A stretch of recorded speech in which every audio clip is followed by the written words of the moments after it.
Ladies and gentlemen of YouTube, welcome to the Baron Bishop Blade Reviews channel. We're back. What can I say? It's been a while since we posted anything. I got a new job, so things have been a little hectic, but I plan on updating a little more and bringing you guys back up to date with things and getting some more reviews your way. Before I just continue on into a rambling tangent, I'll hop into one right now. Have on the table tonight for your reviewing pleasure, the Columbia River Knife and Tool Dragon. Very nice blade. Very happy with it. Very special to me. My fiance bought this for me for my birthday last year. So, very cool knife. Never seen one quite like it. Just gonna hop into some specs here. The blade length is 4.5 inches. It's a very thick spined blade. As you can tell, it's very thick, which allows for, a very just strong surface. The thickness is actually 0.138 inches thick, so a little over 1/10 of an inch thick, almost 1/5 of an inch thick, actually. The steel on the blade is 9CR18. I've never heard of this steel before. I've heard of other ones in this like number CR line, like Spyderco Bug. I have 3CR. A lot of my Kershaws, actually all of my Kershaws, are 8CR 13 MOV, and I've had good experiences with it. I'm assuming they're similar, but I don't really know. The 9CR is a high chromium, which, for those of you that don't know, stainless steel means a steel that has had chromium added to it in the forging process. The chromium lowers the carbon content and makes the steel more rust resistant. The higher the chromium content, the higher the rust resistance, but it's also not as keen on edge holding, but it generally is a lot easier to sharpen because it's generally softer. The edge out of the box was not all that spectacular. I've tried touching it up as best as I can, but as you can see, I mean, it's slicing okay. No, actually, there we go. Sorry, those first few cuts were just bad on my part. There we go. A few good ones in there. I hate it when that happens. In reviewing, I'll be like, yeah, it's got a pretty good edge on it, and then I do some crap like that. But I'm just being honest with you guys. The edge out of the box was not that great. I've tried sharpening it as best I can, and I've just not been able to get a good razor edge out of it. I'll try some things in the future, maybe with some actual sharpening systems. Hopefully get some better results. But like I said, it's adequate, and I'll get to that when I talk about the blade design, which the blade shape here is called a Wharncliffe. As you can see, very just downward slope, straight edge, no belly, which is very good for the, I guess you could say, the category of knife this would be. This would be a self-defense blade. Most likely, in my opinion at least, a backup defensive blade. The Wharncliffe blade contributes to a very needle-like point that pierces very well. I know stabbing through paper isn't that impressive, but it really is just effortless to do it.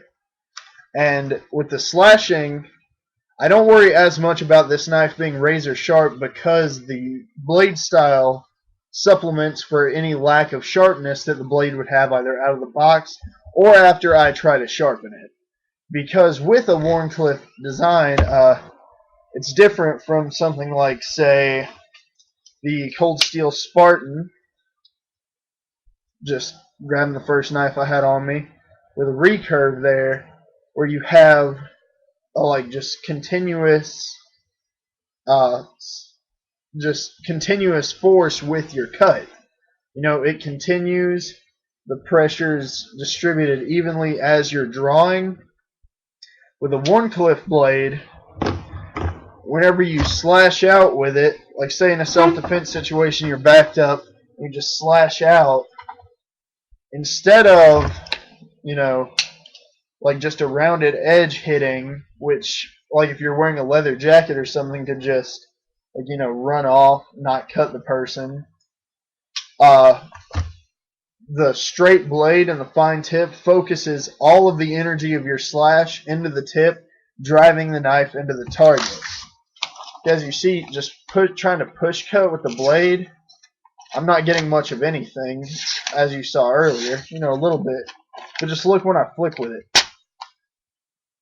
You know, that's a, like, decently clean cut. You know, that'll cut through a shirt. That can punch through a jacket. But like I said, it's not perfect, but you hardly ever find a knife that really is perfect for you. But that being said, I'm satisfied with it. I've only carried it a few times, and I believe that if I needed to, I could successfully defend myself with this knife. The handles, I believe, are G10 scales. I'm sorry, actually, I got the page pulled up. I'm glancing at it for my notes. The handle is glass-filled nylon, the same that is on the Kershaw Select Fire that I previously reviewed. It's got that diagonal line texturing in there, which is comfortable in your hand and gives you a little bit of traction. And for extra traction there, you got some very aggressive, very sharp jimping on top. I mean, it's almost impossible to slip up on this. Also, you have a very deep finger choil as well as a somewhat of a small sub-hilt there for your fingers to slip in, and you get a very good, firm, secure grip with the knife. It's not going to come out of your hand. The back end of the pommel right there is pointed enough where you could use it as an impact weapon if need be. And it has a lanyard hole, which I have my little lanyard on. I've started making these now, just kind of for fun, learning how to do it. No expert at it, but, you know, just a little thing to pick up. The lanyard is very necessary with the sheath, which is the next part of the review. Cover the knife, figured it's fair to cover the sheath. The sheath is a Kydex. It's actually one of the best production run Kydex sheaths that I've seen with my knives. You know, it snaps very firmly in there. Just trying to shake it out. It's not going to come out whichever way you carry it. You can carry it vertically, like on some Somali gear. You can carry it vertically with the handle up on your waist or on your leg, or, you know, sideways on your gear, whatever you want to do. I myself, whenever I carry it, I run my belt through there. That's another advantage. It's a very like multi-directional belt clip thing, I guess. I don't really know what else to call it. You slip your belt through either direction and wear it. I go horizontally on my back exactly like this. This is how the knife would look if you were looking, well, of course, okay, to you, this is what the knife would look like on my back. I just keep it horizontally right there on my jacket, whatever I need. Get the view there, sorry. So if I need it, just reach out. I'm ready to go. The reason why the lanyard is necessary is because this is a very strong sheath and it holds the knife fairly deep in there. I can get a 3-finger grip on the handle, and it's kind of enough to push it out, but you really have to get that thumb pressure, and I have a feeling that in like a really high tense situation like self-defense, if I just reached out and tried to grab for it, I would slip back. That's why I put the lanyard on. If I go for it, hand slips back, I got something else that's hitting my hand and pulling the knife out. So lanyard's very recommended for this knife. Like I said, just Gives you a little something extra to grab onto whenever you're taking the knife out. And that pretty much sums up the knife itself. Like I said, made by Columbia River Knife and Tool. This knife is no longer available, but they pop up extremely often on eBay.